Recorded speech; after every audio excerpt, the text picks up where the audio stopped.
जी sir, Kota में जो कार्रवाई हुई है पेपर लीक की, क्या कार्रवाई थी और किस तरीके से की गई? जैसा आपको पता है, बहुचर्चित पेपर लीक घोटाला राजस्थान में हुआ, जिसकी जांच एसओजी कर रही है। पूरी युवा पीढ़ी का भविष्य अंधकार में करने की, व्यवस्था के साथ खिलवाड़ करने की और लोगों की व्यवस्था के प्रति आस्था खत्म करके गलत तरीके से, भ्रष्ट एवं बेईमानी के तरीके से नौकरी लेने का एक कुत्सित प्रयास हुआ।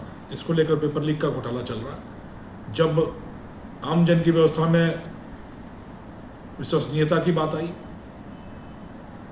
तो पूरी राजस्थान पुलिस एकजुट होकर खड़ी हो गई और क्षेत्राधिकार और विशेषज्ञता के दायरे से बाहर जाकर जोधपुर पुलिस की रेंज की साइक्लोनर टीम ने लगातार पेपर लीक के जो मुख्य सूत्रधार रहे हैं उनकी लगातार गिरफ्तारी की है। ये आज छठी गिरफ्तारी की गई है, जिसमें वर्षा बिश्नोई एक महिला है जो मुख्य सूत्रधार थी पेपर लीक घोटाले की। उसको कोटा के जवाहर नगर क्षेत्र में, जहाँ वो छिपी हुई थी, फर्जी पहचान, फर्जी नाम के आधार पर वहाँ पर छुपी हुई थी। काफ़ी मशक्क़त के बाद साइक्लोनर टीम ने उसको वहाँ से ढूंढ निकाला, गिरफ्तार करके एसओजी की टीम को सुपुर्द कर दिया है।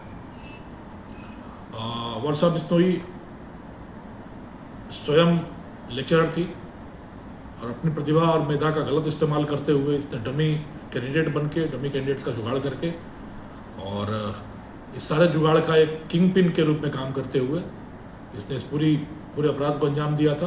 ये इतनी चालाक एवं शातिर थी कि पिछले 6 महीने से पुलिस की आंखों में लगातार धूल झोंक रही थी। इनामी थी एसओजी से, पर लगातार प्रयासों के बावजूद कहीं की भी पुलिस इसको पकड़ने में सक्षम नहीं हो पा रही थी, क्योंकि इसने अपने सारे संपर्क सूत्र तोड़ दिए।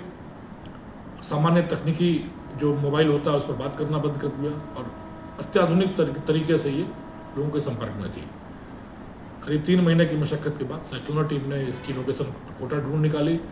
उसके बाद टीम वहाँ पे कभी ढाबे पे, कभी कोचिंग्स में, कभी पान की दुकानों पे, कभी चौराहों पे, कभी हॉस्टल्स में लगातार इसकी तलाश करती रही और अंततः आज जब कोटा पुलिस के साथ मिलकर हम लोगों ने एक पेइंग गेस्ट चेकिंग अभियान चलाया छद्म रूप से, तो उसमें एक घर में, जब हमारा संदिग्ध घर था, वहाँ पर ये विमला के नाम से रहती हुई पाई गई।